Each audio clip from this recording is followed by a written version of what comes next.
Welcome into a midweek special edition of Kindred Spirits podcast on RFK Refugees Network. I'm your host, John. Ted is on assignment, and I have with me Bayley Feist from the Washington Spirit. Bayley, thank you for joining us. Yes, thanks for having me. We have overcome all the technical problems in front of us to get this to our listeners. This is like a marathon slash Ironman competition of getting this podcast out, and we did it together. So I'm happy about that. We went So through it. we We did, we did. did, we did go through it. We're much closer now than we were at the beginning. All right, so Yes. let's start at the beginning of your career. 4 years at Wake Forest, scored 22 goals, 10 assists. At the time, you were your 10th leading scorer in the program. Wake Forest is a pretty good program, so that's a pretty nice thing to have. Made the All ACC second and third team in your time there. What's your fondest memories from that time at Wake? What was something that you really carry with you? Obviously, you scored a lot of goals. You played it on a pretty winning team. What was something that stands out for you? Something that you carry with you? Yeah, I absolutely loved my time at Wake. I loved that we were in the ACC. We got to play against, the powerhouses, the UNC, the Florida State, all those like tough schools, and that's the reason why I went to Wake was to be put up against the best players in college soccer, and with that came my best memories of just, working hard and doing my best, and um, obviously winning was great too. We didn't make it very far in the NCAA tournament. Really, I think the furthest we got was the Sweet 16, but it was a good time. I really enjoyed my time at Wake for sure. I was talking to Julia last week, and she started off, so it's a Swedish person starting off their college career in Wisconsin and then very quickly changing to Florida. And I was saying that was probably a good move to get out of what is normally the cold to get into some nice Yeah. sunshine. You were in a normal temperate zone, probably a little hot and muggy in the summer. You're from Cincinnati, so what's the summer like in Ohio? I've not Oh been my there. Then gosh. bad. So bad. Yeah, it just feels wet outside all the time. Like you're outside for like a minute and you're like drenched in sweat. So, So like here, kind of a little bit. yes, pretty much the same as here. Yeah. Had you planned or hoped to go professional sort of at the onset when you were looking at Wake? You said you went there because you're in the ACC playing the best teams, bringing the best out of yourself. But that competition was when you started that process, you're like, I would like to play professionally someday, or did it come later as you were doing well? I think I knew ever since I was younger that I wanted to play professional soccer. And the way my career was going, at Wake, it was looking like it was very doable for me. Um, so probably after my freshman year, going into sophomore year at Wake, I was like, okay, like it's time to put this goal to actually, like really, really focus on getting there. And from that point on, that was my mission to get drafted and to play professionally. Quick sidebar: Tony DeLuz, is that Austin DeLuz's brother or relative? Are they related? Yes. How about that? He played, yeah, professionally, right? Yes, very briefly for DC United, but I think for other teams as well. Yeah, that's Interesting. just like a soccer family. There you go. I Tony's think there's a lot of awesome. that. I think you find that, right? That's sort of that's Hmm. not a not uncommon thing. Um, so drafted into the NWSL in the second round in 2019. I was going back, sort of looking at all your media clips before we talked, and it was, I think you were speaking to someone from your hometown high school, like local paper, and you were just talking Oh about yeah. how emotional of a process it was to get all those phone calls and to realize what you just said was a childhood dream. Um, kind of had you had an interesting season that first year. You got your feet wet. You got 12 matches with 4 starts. Spirit didn't make the playoffs. I think they finished fifth. But how are you feeling coming into that season? I think everyone always talks about the speed of play is the big adjustment you have to make. But what was your first impression, and how did it how prepared did you feel for the NWSL coming out of 4 years at Wake? I honestly didn't really know what to expect. I knew it was going to be a big jump, going from college to professional, and it was kind of intimidating for sure, knowing I was going to be on, Andy Sullivan's team, Mm-hmm. Rose Bell's on the team, and I'm like, thinking about how I'm going to match up against these players. But once I kind of, got my feet wet, like you said, a couple months, and that's when I started like, I acknowledge the fact that I do belong there, and I was, able to compete. So it did take a couple months or so to get used to the speed of play, but once I gained that confidence, I was I was good to go. Do you think that's the big hurdle for young players coming out of college, particularly coming into the Spirit, who obviously are now return or reigning champions, but getting over that mental hurdle of going from being the big fish in a smaller pond to being in a lot larger pond with players they have watched on television for however long? Is that mental transition between I've seen you on TV versus you're my teammate, I'm just as good as you, and I want to start over you? Is that the challenge that players have? I think that is a big challenge for players coming into this league. Um, and I think that goes hand in hand with confidence. And, when you're not confident and, understanding that you're there for a reason and, you're just as good as the other girls on the team. You don't perform without that confidence. And, everyone's good enough to be there. It's just knowing that and playing with that confidence and self-belief. When you're a young player that's not getting minutes, do you get that confidence in training by, matching up every day with those players and actually, maybe coming out ahead occasionally? Is that how you, I'm just thinking about young players that are on the periphery sort of at the beginning. How do they make that transition, that mental confidence transition? Is it training? I think just, yeah, training day in and day out, just um, getting comfortable, being uncomfortable and being around these like really good players. And I think that comes with time. That's how it was for me. The more that I trained with these people, the more comfortable I felt and the better I did. You also got to score your first goal that year, and lucky for you, it's a highlight one. I think it's Yeah. always fun when a first goal is like something that's always going to be in the reel for you. And I think that was very nice. That was I was also getting to watch that. Any moments? I don't remember where I can see that was that at North Carolina. It was Orlando and Okay. it was like raining. It was like a monsoon. And it was like, I think it was like within the first 15 minutes. And I got a yellow card, like, I think 5 minutes into that game. So I was like, okay. It was like one of my first starts too. Knocking all Um, your firsts out in one yeah. go. Oh, geez. But I mean, I didn't really expect that to go, and I don't think the bench did either. I saw like the replay of it, and they like turned the camera to the bench, and everyone was like, "Who just scored? Like, what just happened?" Like, everyone was kind of confused. No one really knew how the ball got in the net. But yeah, But I think I think that's a great sort of indicator of how you want to play and your talent level is that you're willing to try something like that in that condition in your first start or one of your first starts at the beginning of a game. hmm So I love when the goal sort of gives you a little story about the player, and that first yeah, one did. So following year, COVID comes, throws the whole world, but at least germane to this interview, most specifically the NWSL season into Crazy Town. But for you, you had a bit of a coming out party that year. I would say you definitely did. Starting all but one of the 9 matches between the Challenge Cup and the Fall Series, led the team in goals, Player of the Year. Had you done anything like new or special in the offseason to be able to hit the ground running so well and get obviously you got your opportunities, but you really took advantage of them as well. What did you do in the offseason different? I think just knowing what to expect and knowing how I can come in that next year, being a leg up. I trained really, really hard.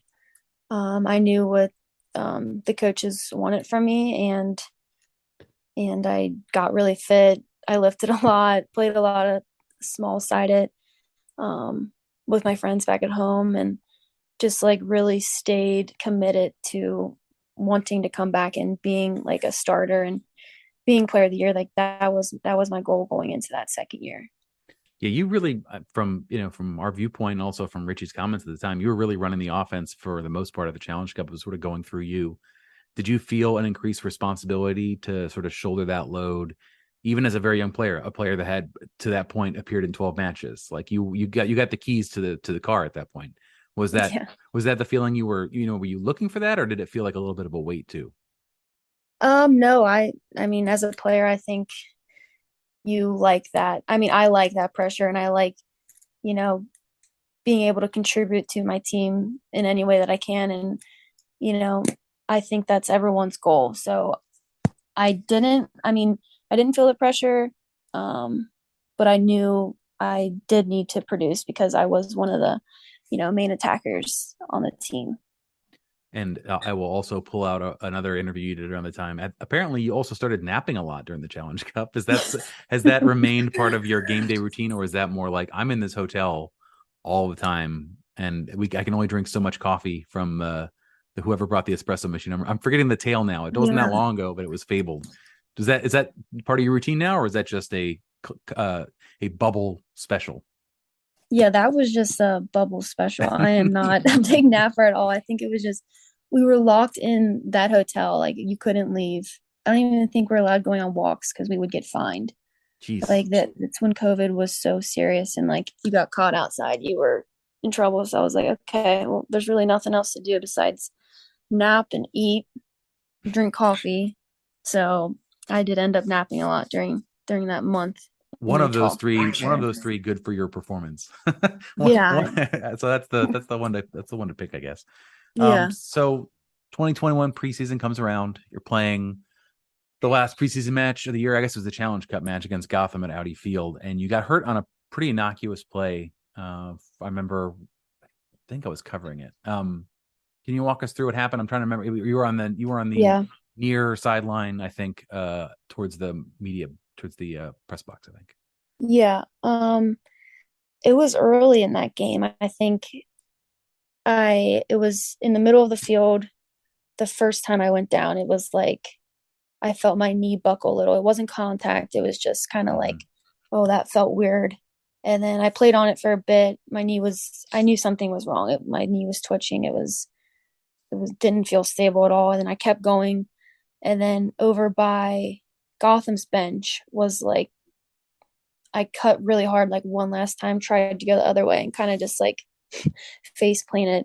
And I was like, yeah, I need to come off. I definitely did something. And I think that's what you were talking about at the Mm-hmm. time by the bench.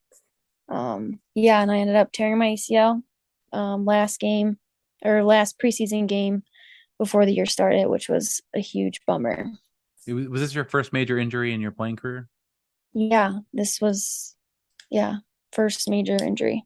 What was I mean, obviously there's a mental side of it and we'll get to it, but from the physical perspective, what was the recovery process like for you? How soon were you in surgery, and how soon were you back on your feet trying to build strength again and stability?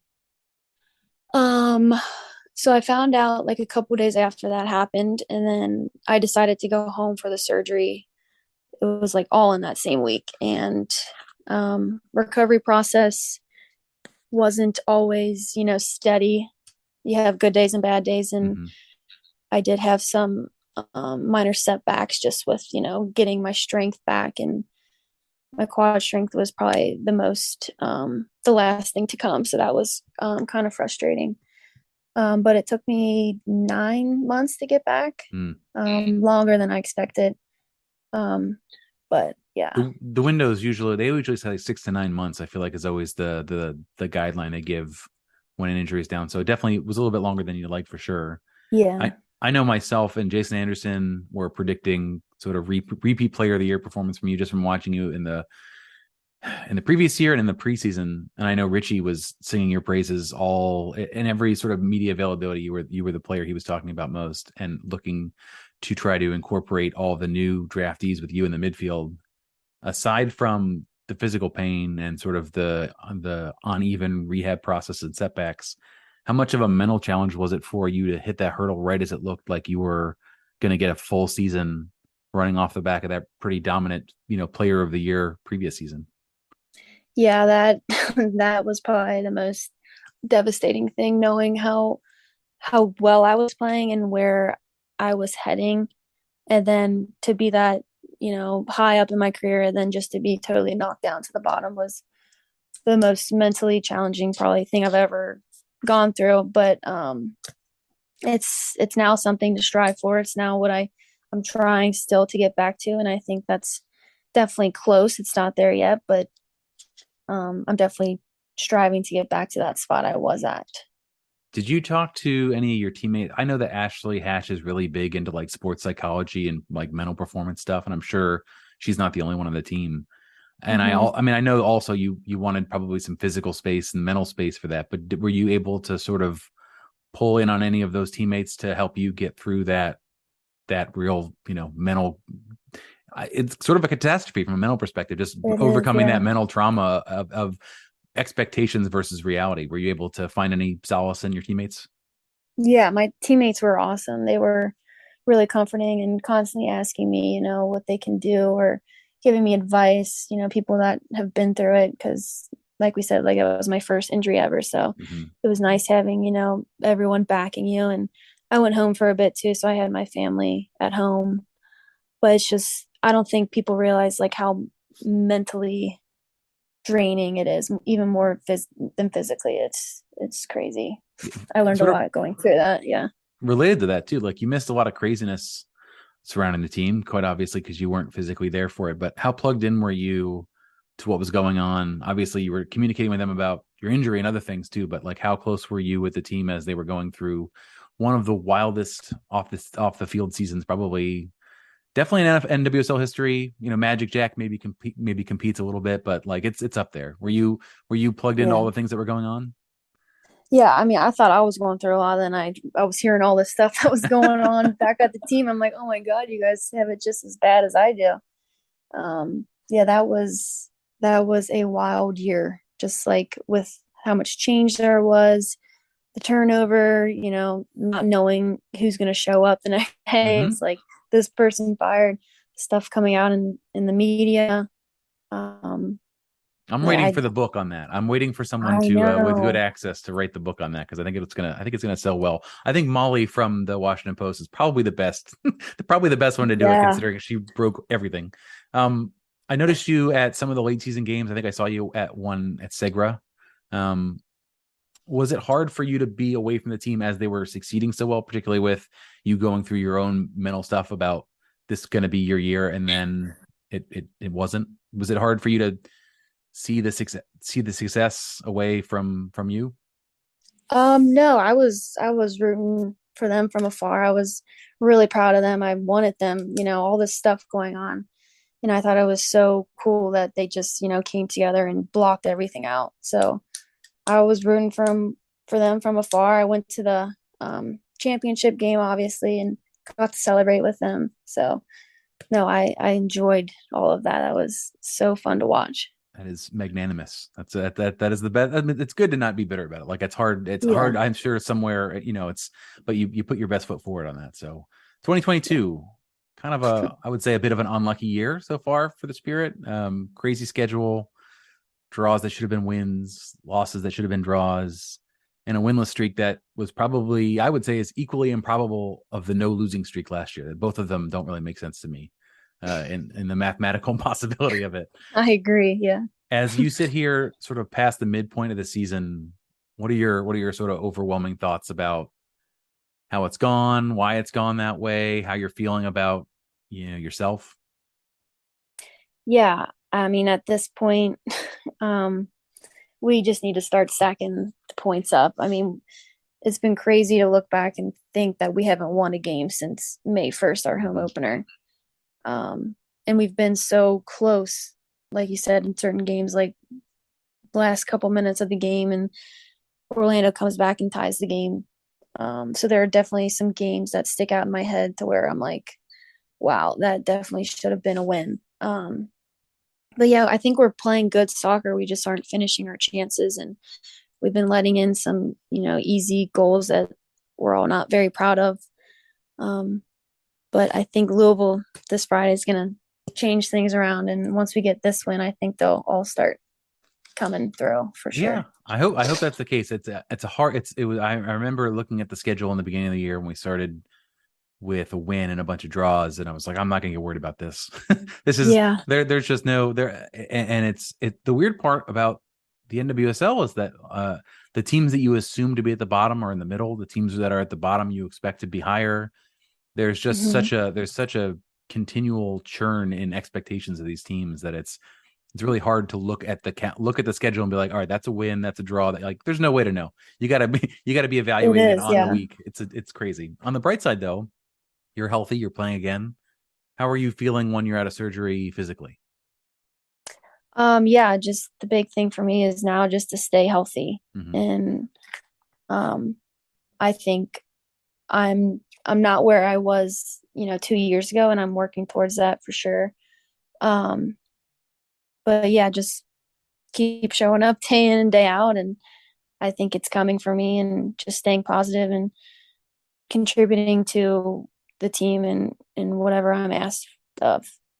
It's kind of perverse, but it's actually maybe a good situation for you to be able to work through the rust and sort of the gaining all of your legs back in a situation where if say all of the players were back and you were finding minutes hard to come by, or if say the team was at the top of the table and there wasn't really room to sort of let people get their sea legs back in process.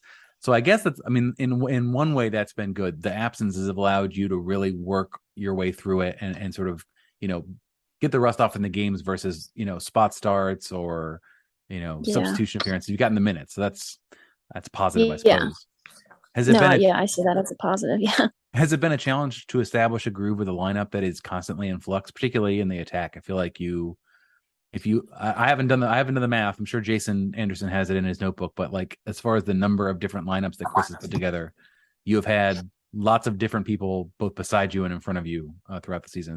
Has that been a challenge for you?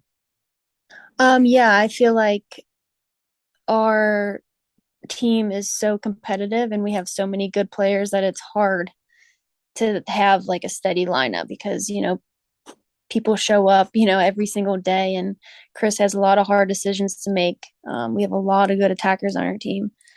So it's definitely good. Competition is, brings out the best in all of us, but it's been definitely hard for Chris to, have a steady lineup. But and you as well though, thinking about particularly there's so much in where you play in your style that you have to sort of know what someone's going to do ahead of time. And if you guys are signing national team replacement players during the midweek and then they're getting in the games like 5 days later, like it's gonna be Yeah. very challenging for everybody involved to be able to really put their best foot forward. So that's I credit you and the other players that are having to sort of, you know, you're learning new tactics from last year. I guess Chris said he was implementing sort of new ways he wanted to go, changing formations, and you're doing that also with players who are just coming off the street. So Yeah. it's kind of wild. Yeah, we So played with a three go ahead. back last game and that Right. was that was I mean the first time we've ever done that. We trained it for a couple of days and we did that and it's a lot of stuff kind of like happening on the fly and you just have to learn to adapt. I've gotten an appreciation much more for, and I think also from DC United seasons as well, with the coaching turnover there, and you know the fact that they're at the bottom of the Eastern Conference, that there is such a desire to have to change tactics and systems all the time in the search for trying to find a way out, and the Spirit having to do that as well. You know, for injuries, for players coming in, and I have gotten a newfound appreciation for players sort of like mental aptitude to have to learn and understand and actualize all these things on the field. How hard is it as a player? Granted, you're training it on the weekend or during the week, you get a couple days in. How hard is it? How much are you in your head during the game thinking like, all right, I was told these sort of 3 action points where I want to do this when the ball's over here. I want to do this. How challenging is that on a week to week basis to have to sort of recalibrate your style of play versus just scouting the opponent and adjusting to their, you know, what you think they're going to do? Yeah, I mean every team is different and we go about each team differently obviously and throughout the week we have game review and then we watch film literally every day to look at our opponent's tendency and ways that we can go around them. And Chris has made it very clear, and we've been feeling very prepared these past few weeks going into games because, our mission against North Carolina was to force them a certain way, and I think we did do that. Their block in the midfield, we looked at that every single day to be aware of that and their strengths and stuff. So we definitely prepare ourselves and watch a lot of film. So that definitely helps going into each game. All right, I've got to ask you this because you were there. What was the explanation for the penalty? Was there one That was absurd. off the ball, right? Um, yeah, I don't And even I don't even think the ref knew who it was against. yeah, I was I, at the line about to come into the game, so I kind of missed it. But that should not have been. you missed it. The TV missed it. I think Chris was very conscious about not getting a fine again in the post game. He's like, I think Andy was like, well, I guess we shouldn't have. got in a situation to where the cross was made, that the ball was there, that the ref could have made the call, which I thought was impressive. Which a good answer, Yeah, only way to totally. answer it and not get in trouble. But yeah, I mean, barring Aubrey has maybe won a season of a play where she'd want to get it back. Last season, I think it was Yeah, a throw out of the back. This time it was a pass, and I bet that's going to be it for the entire rest of the year. But there's one of those. So barring those yeah, two bizarre situations, you're right there with a W. So hopefully, Racing had a good game against Portland.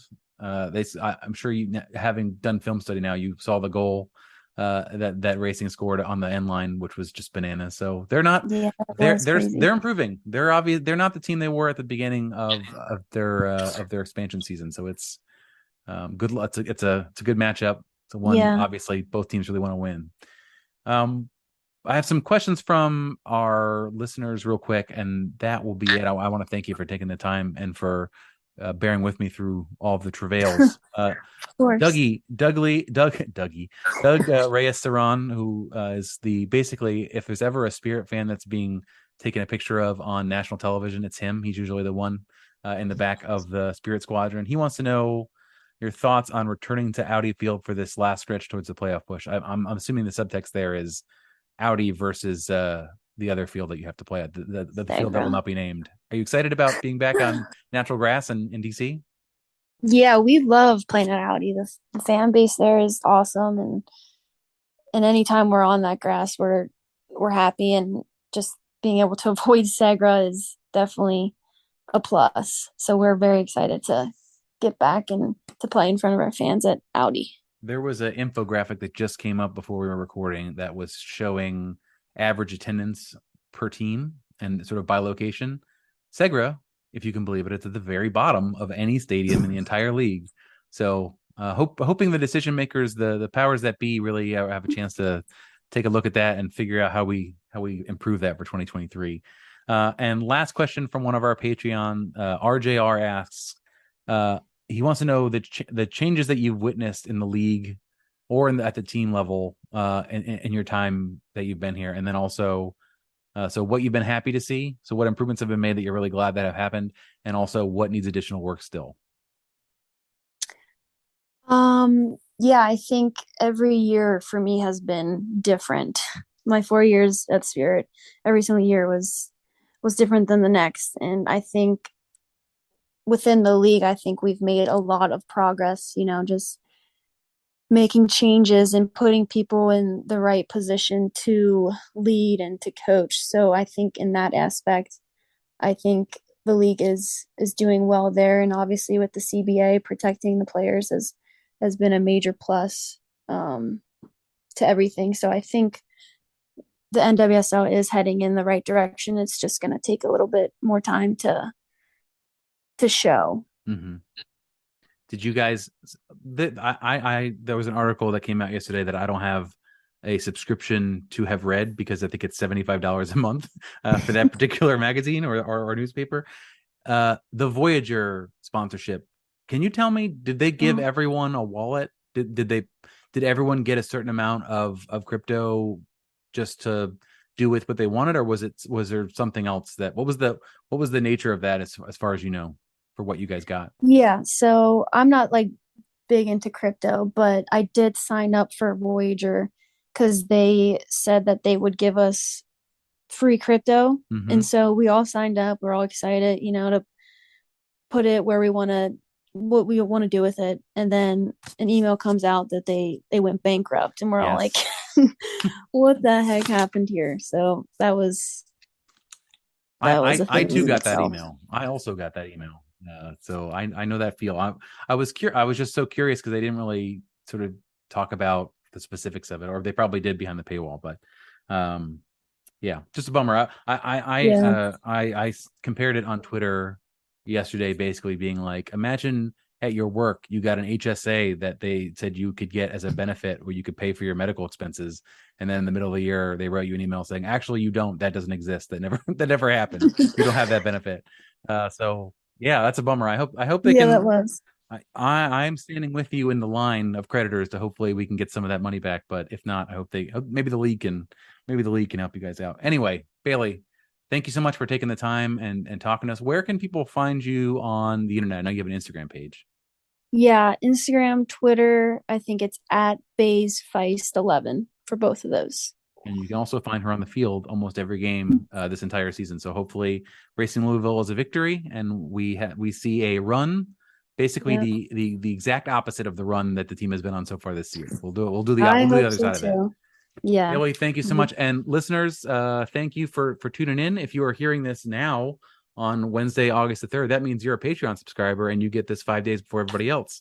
If you're not hearing it this week and instead are hearing it the following week, I guess that would be the 10th. If you want to get it earlier, go to patreon.com/RFK Refugees. All of our interviews live behind the paywall, similar to that article that I couldn't afford to read. But ours is not $75 a month. This is much cheaper. So you should look into that. Either way, you'll hear us live Monday night, 8:30 on Twitch, twitch.tv/RFK Refugees. We'll see you next week. Thank you.